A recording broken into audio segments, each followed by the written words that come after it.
the Fanatical Foodie. I'm Steph, and today we're going to be making double dipped onion rings with a spicy tomato dipping sauce. Now, most of you have probably had some onion rings at Hungry Jack's on a midnight after a night out, something like that, and they're not particularly the most tasty things in the world, but they do the job.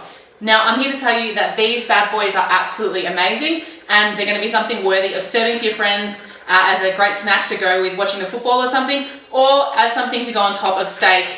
They really are a fantastic accompaniment to really any meal. Now, it might seem like there's quite a few ingredients in this recipe, but really it's quite simple and it shouldn't take anyone too long to pick up the steps. I really think that the best trick in this recipe is using fresh bread. Now, I like to use some frozen leftover bread. For this recipe, I use around about 7 pieces. Doesn't really matter whether it's wholemeal or white, whatever you've got, just save your leftover ends or bits of bread that go to waste.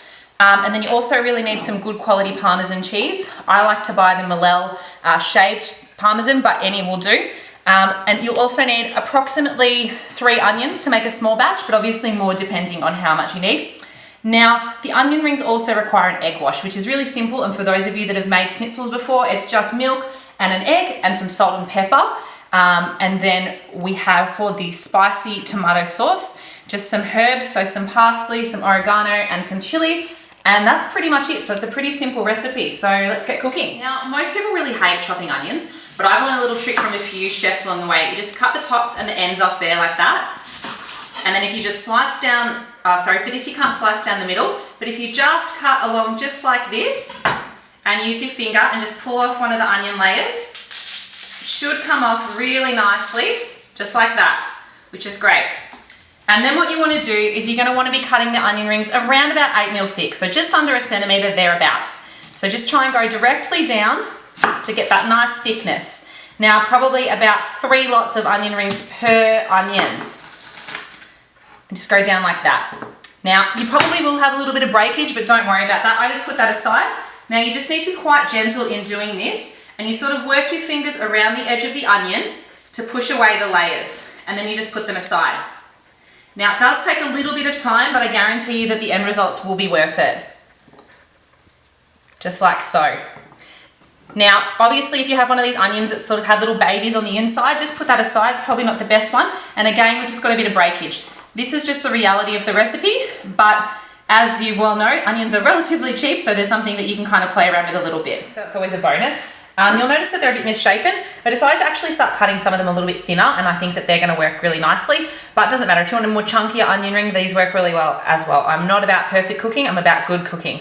So the next step I recommend doing is the breadcrumbs. So what you need is a relatively decent food processor. I don't think it matters too much as long as it's high powered. I use quite the sharper blade for this process. I generally prefer the sharper blade for everything. And you want to break the bread up a little bit as you're sort of popping it into the food processor to make it a little bit easier for it. Now, if you just do that with all of the slices, and once they're in, we'll just blend it up. So I'll just keep up with that. Shouldn't take too long, really roughly, nice and easy, just chuck that in, and you'll see that it's filling right up. Now, as I said, it doesn't matter what bread you use. If you want to make it healthier, obviously you can use your whole grains, your rye, it doesn't really matter. I use a mixture of wholemeal, rye or white, whatever you've got in the fridge or freezer, leftover bread. So that's probably about all. You sometimes have to do a couple of batches. So chuck the food processor on, start on the lower speed and work your way up to the higher speed.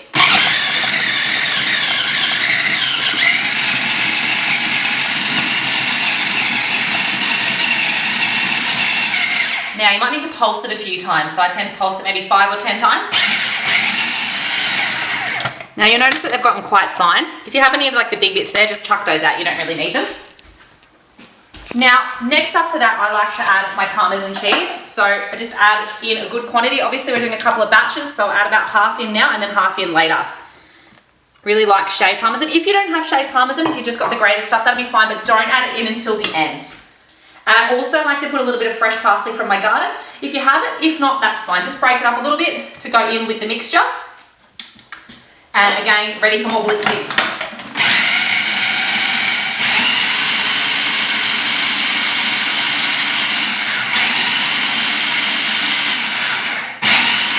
And that should about do it. So once you've got your first batch, have a plate ready because it's easy just to chuck it straight on. I just lift this out. I don't know, hopefully you guys know how to use your own food processors.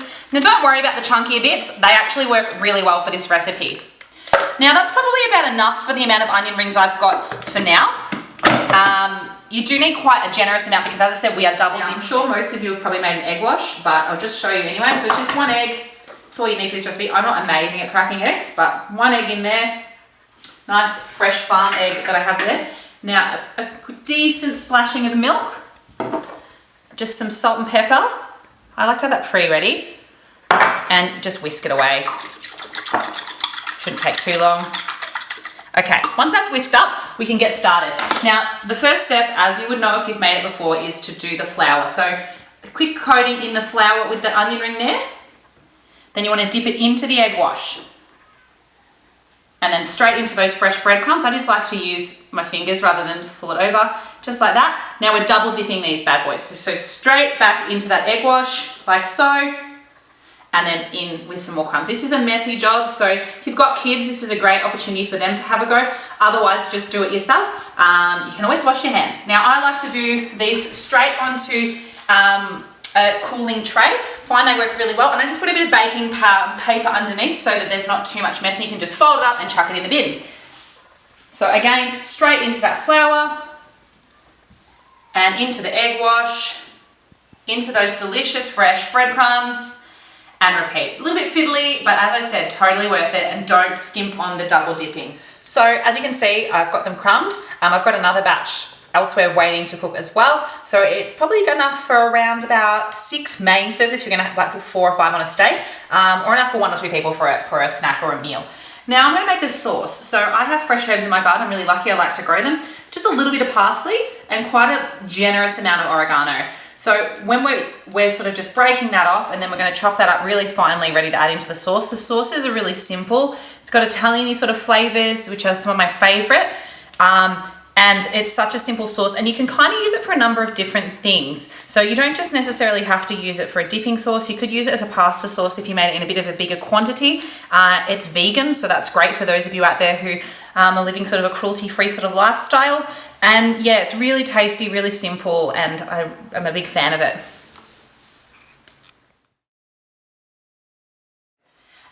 So if I find the easiest way to cut herbs is to really bunch them first and sort of go through really roughly on the chop there, and then sort of get together and do the regular sort of chop through. Okay, so first of all, just a saucepan. You don't need any oil for this recipe, which I really like. And then you just add a tin of diced tomatoes. I already have the heat on, so that I wouldn't advise that. Maybe just leave the heat off and then turn it on as you go. And then it really is just a matter of chucking in the rest of the ingredients. So some salt and pepper, a good amount of chili. I like it quite spicy. Your sugar, and your chopped fresh herbs, just in like so. And you just sort of let it simmer and get some of those flavours in for a little bit. Probably about 10 or so minutes. You can do it for longer if you like. A way to tell if your oil is hot enough is just to chuck a grain of rice in and see if it bounces back up. If it bounces straight back up and starts cooking, then it's hot enough. As you can see, our oil still has a little bit. It's getting there. Didn't bounce straight back up, so it's probably not quite ready to add in our onion rings just yet. But that's a helpful little tip for you guys who are doing some frying outside of a deep fryer. So, really, easy part. Onion ring, straight into the oil. I cook them one at a time. Obviously they will get a little bit cold, but I find this is the best way to cook them the most evenly. And as you can see, they'll start to sort of brown up really quite quickly. So you don't need them to cook them long. You don't want to get the crumbs to be too dark, but you do want them to have a nice sort of golden colour. So while the oil's been heating and I've been cooking the onion rings, the sauce has really cooked right down, which is just how we want it. So you can take it off the heat now. I've turned it right down. You probably only want it to cook that over a medium heat for around 20 or so minutes, for as long as time allows for you. Now, the next thing you need to do is just with a stick mix or bar mix or blender mix, whatever you want to call them, just blend that sauce up. So it's quite hot, so just be careful. You could wait for it to cool down, but I don't generally bother.